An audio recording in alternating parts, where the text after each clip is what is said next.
Fourth Way by P.D. Ouspensky, and this is the fourth part of Chapter 1. For me personally, in the beginning, the most interesting idea was that of self-remembering. I simply could not understand how people could miss such a thing. All European philosophy and psychology just miss this point. There are traces in older teachings, but they are so well disguised and placed between less important things that you cannot see the importance of the idea.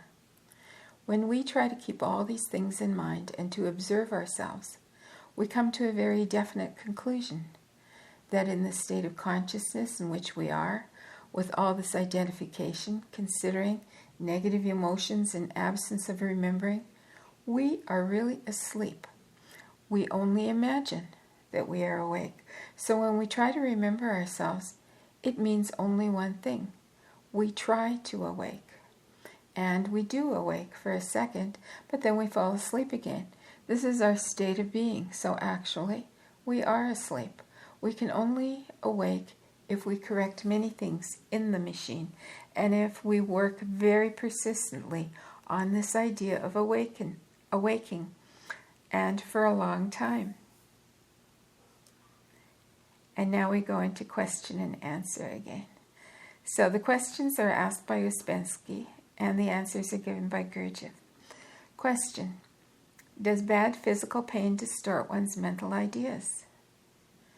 Gurdjieff: certainly. That is why we cannot speak about it. When we speak about man, we speak about man in his normal state. Then we can speak about obtaining these new functions, consciousness, and so on. Exceptional cases cannot be taken because they distort the whole picture. There are many interesting things in connection with that. This group I met in Moscow used Oriental metaphors and parables, and one of the things that they liked to speak about was prison. That man is in a prison. So what can he wish for? What can he desire? If he is a more or less sensible man, he can wish for only one thing: to escape. But even before he can formulate this desire that he wants to escape, he must become aware that he is in a prison. If he does not realize that he is in a prison, he cannot wish to escape. Then, when he formulates this wish, he begins to realize the possibilities of escape, and he understands that by himself he cannot escape, because it is necessary to dig under walls and things like that. He realizes that first of all he must have some people who would like to escape with him, a small group of people. So he realizes that a certain number of people can perhaps escape, but all cannot escape. One cannot, and all cannot, but a small number of people can. Again, in what conditions? He comes to the conclusion that it is necessary to have help. Without that, they cannot escape. They must have maps, files, tools, and so on.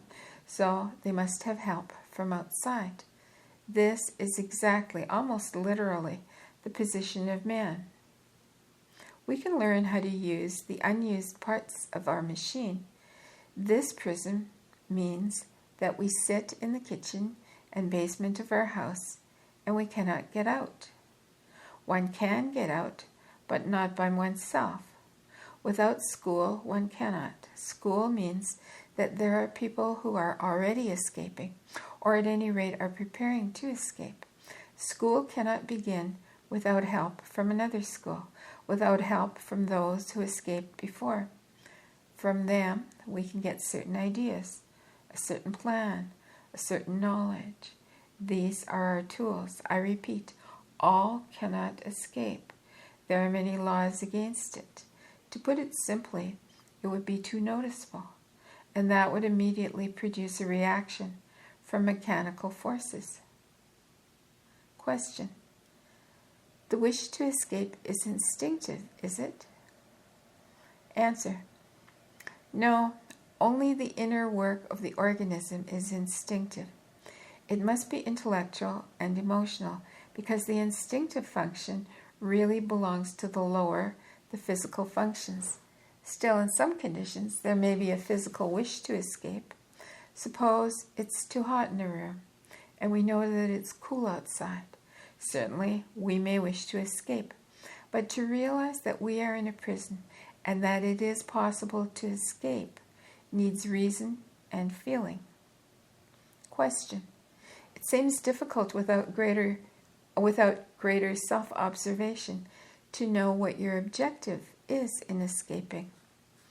Answer. Yes, certainly. Prison is just an example. For us, prison is our sleep, and without metaphors, we want to awake when we realize that we are asleep. It must be realized emotionally. We must understand that we are helpless in sleep. Anything may happen. We can see pictures of life, see why things happen in one way or another, both big and small things, and realize that it is because people are asleep. Naturally, they cannot do anything in sleep. You know, in relation to these ideas and these methods, we live in a rather strange time. In one sense, because schools are disappearing quickly. 30 or 40 years ago, you could find many kinds of schools which practically do not exist now or are much more difficult to find. Question. Are they disappearing in the East as well as in the West? Answer. I mean the East, of course. In the West, there ceased to be any long ago. But about schools, I think we had better speak separately. It's a very interesting subject because we do not know how to make the right divisions. There are different kinds of schools. Question. When you are first trying to observe, is it better to choose a lot of short occupations rather than getting involved in long ones? Does it make a difference? Answer.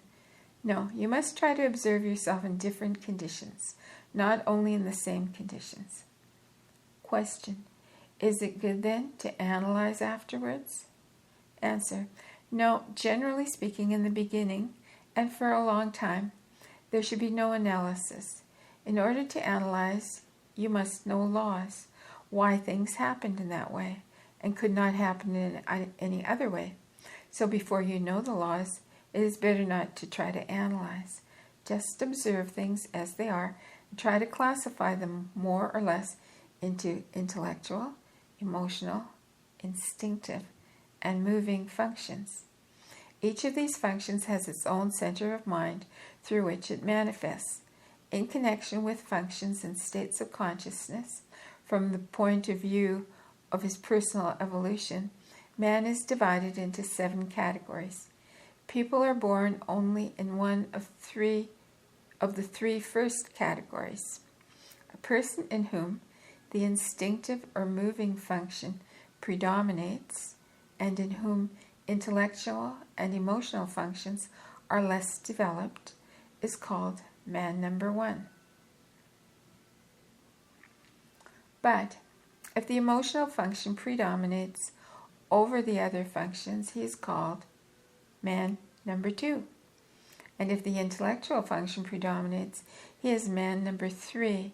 Beyond these 3 kinds of men, not born as such, is man number 4. This means the beginning of change, chiefly in consciousness, but also in knowledge and capacity for observation. Next comes man number 5, who has already developed in himself the 3rd state of consciousness, that is, self-consciousness, in whom the higher emotional function works. Next is man number 6, finally number 7, who has full objective consciousness, in whom the higher intellectual function works. Question. How can one recognize a higher man than ourselves, as we do not know what to look for? Answer. When we know better what is lacking in us, what the things are that we ascribe to ourselves but do not possess, we shall begin to see something about it, although actually we can distinguish people of a higher level only by their knowledge. If they know something that we do not know, and if we realize that no one else knows it, and that it could not be learned in an ordinary way, that may serve as a guide. Try to think a little about the characteristics of these 7 categories of man. For instance, What could be the general characteristics of man 1, 2, and 3? First of all, sleep. Man 1, 2, and 3, before he begins to study himself in connection with some system which gives him the possibility of self-study, passes all his life in sleep. He only looks as though he is awake. He's never really awake, or occasionally he awakes for a moment, looks around and falls asleep again. This is the first characteristic of man 1, 2, and 3. The second characteristic is the fact that though he has many different eyes, some of these eyes do not even know one another. Man can have quite definite attitudes, definite convictions, or definite views. And on the other hand, he can have quite different convictions, quite different views, quite different likes, and different dislikes. And one of them does not know the other. This is the chief characteristic of man 1, 2, and 3. Men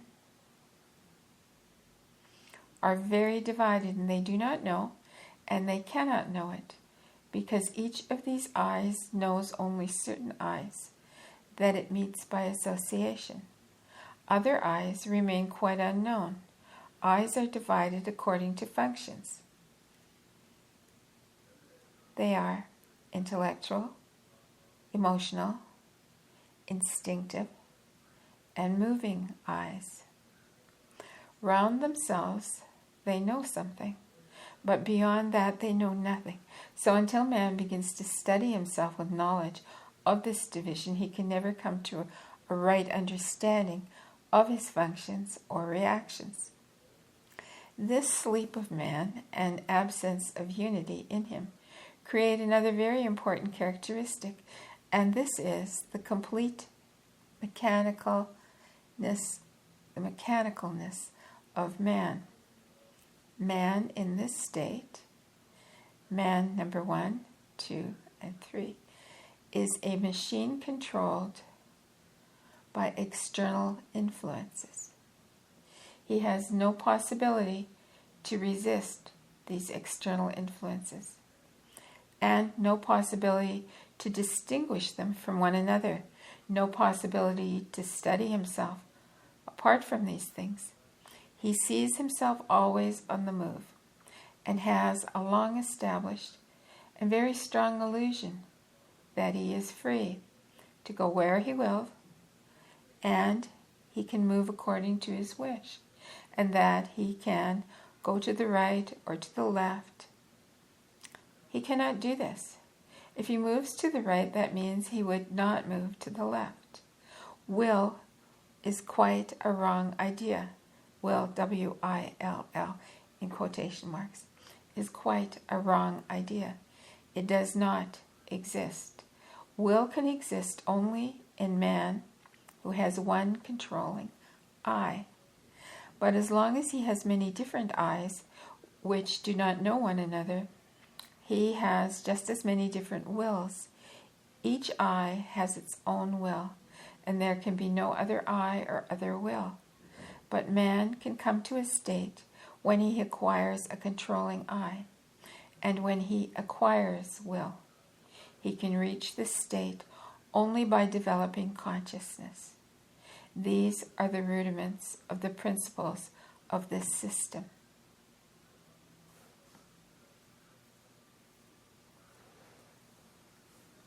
And I'm going to pause here and continue soon.